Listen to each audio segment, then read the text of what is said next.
Hello friends, என்னுடைய பெயர் மீனாட்சி சிவசங்கரன். என்னுடைய சேனல் நேமும் மீனாட்சி சிவசங்கரன் தான்.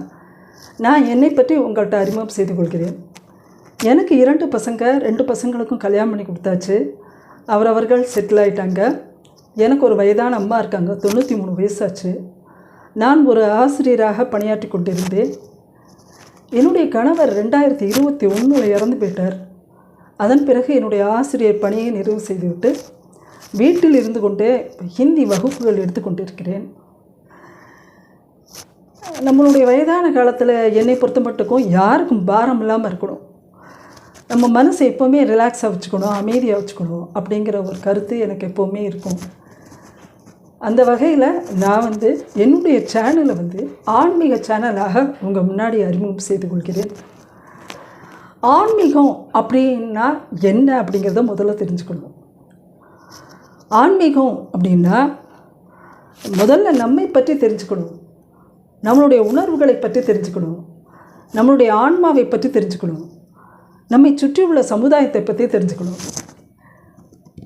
இப்போ உள்ள சமுதாயம் எப்படி இருக்குது? இப்போ உள்ள சமுதாயம் இயந்திர கதியில் இருக்குது. உணர்வுகளை வெளிப்படுத்த முடியாத ஒரு நிலைமையில இன்றைக்கி இருந்துகிட்ருக்கோம். ஒவ்வொரு மனிதனும் எப்படியெல்லாம் பணம் சம்பாதிக்கலாம் அப்படிங்கிற அந்த துடிப்பில் தான் இருக்காங்க. அதே போல் உறவினர்கள்ட்ட உணர்வுகளை கூட வெளிப்படுத்த முடியாத, அவர்கள் உணர்வுகளையும் புரிந்து கொள்ள முடியாத நிலையில் உள்ளோம்.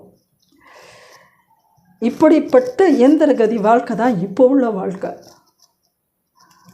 மனசினால் ஏற்படுகின்ற துன்பம், உடல்னால் ஏற்படுகின்ற துன்பம், இயற்கை உபாதைகளால் ஏற்படுகின்ற துன்பம், பிற உயிர்களால் ஏற்படுகின்ற துன்பம், இப்படி துன்பம் தான் இதில் பார்த்தாலும் அதுலேயும் நம்ம உணர்ந்து கொண்டு இருக்கோம்.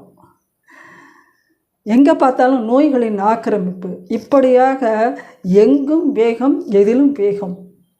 வீட்டை விட்டு நாம் வெளியில் போயிட்டு சாயந்தரம் வந்தால் தான் நிச்சயம், அப்படி ஒரு நிலைமை தான் இப்போ உள்ள நிலைமை. அப்போ இதெல்லாம் மாறணும் அப்படின்னா நாம் ஆன்மீக உணர்வுகளை வளர்த்து கொள்ளல் வேண்டும். ஒவ்வொரு மனிதனுக்குமே அந்த ஆன்மீக உணர்வு இருக்க வேண்டும். ஆன்மீக உணர்வு இல்லாத மனுஷனே இல்லை.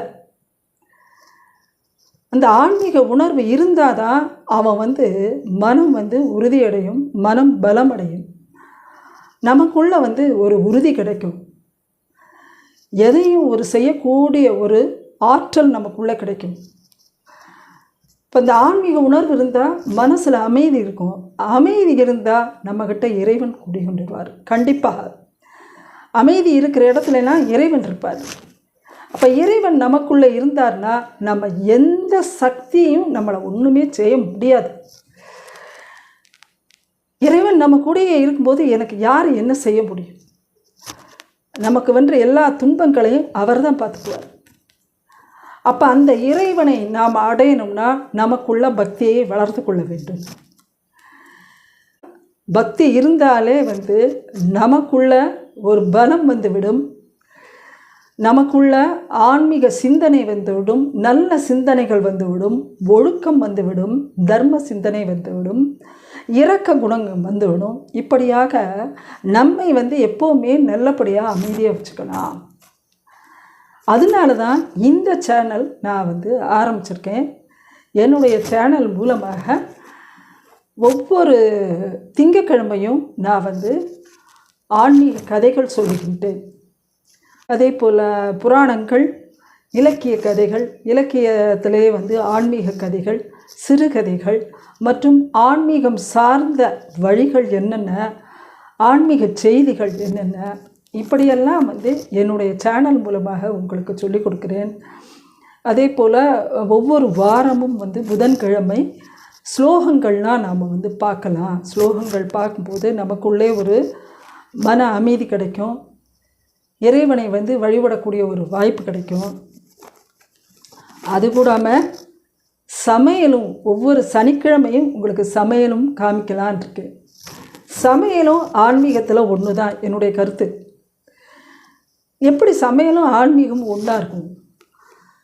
ஆன்மீகம்னாலே நம்ம மனசை ஒருநிலைப்படுத்துறது தானே, நம்ம மனசை பற்றி தெரிஞ்சுக்கிறது தானே. இப்போ சமையல் செய்யும் போதும் அப்படி தான். இப்போ காய்கறி நறுக்கிறோம், காய்கறி நறுக்கும்போது கவனத்தோடு எப்படி இப்படி கூட்டுக்கு இப்படித்தான் நறுக்கணும், சாம்பாருக்கு இப்படித்தான் நறுக்கணும், பொரியலுக்கு இப்படித்தான் நறுக்கணும்னு இருக்குது. அப்போ அதுலேயே ஒரு கவனம் வந்துடும். அதுவே ஒரு தியானம்தான். சமையல் செய்கிறோம், சமையல் செய்யும்போது நம்ம வந்து ரொம்ப ஒரு அன்போடு எப்படியெல்லாம் சமையல் பண்ணணும், எப்படியெல்லாம் செய்யணும், எவ்வளவு புளிப்பு சேர்க்கணும், எவ்வளவு உரப்பு சேர்க்கணும், இப்படியெல்லாம் பார்த்து சமையல் செய்யணும்.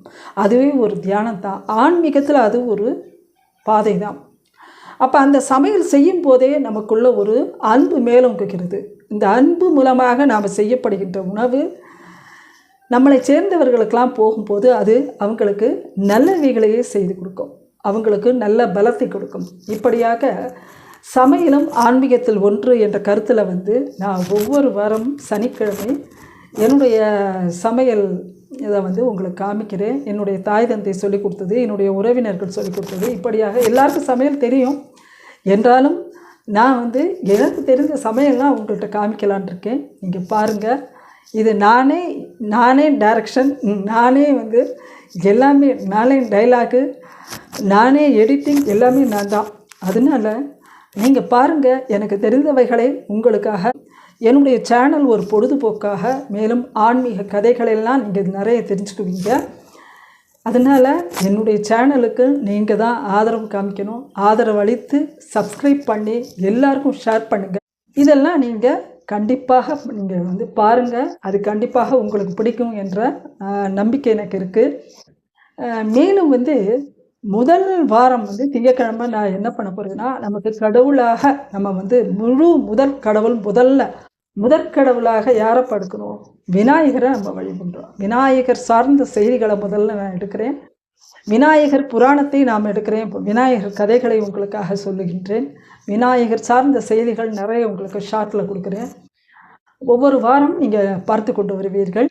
அதே போல் புதன்கிழமை நிறைய உங்களுக்கு ஸ்லோகங்கள்லாம் நான் சொல்கிறேன். சனிக்கிழமை என்னுடைய சமையல் உங்களுக்காக வரும்.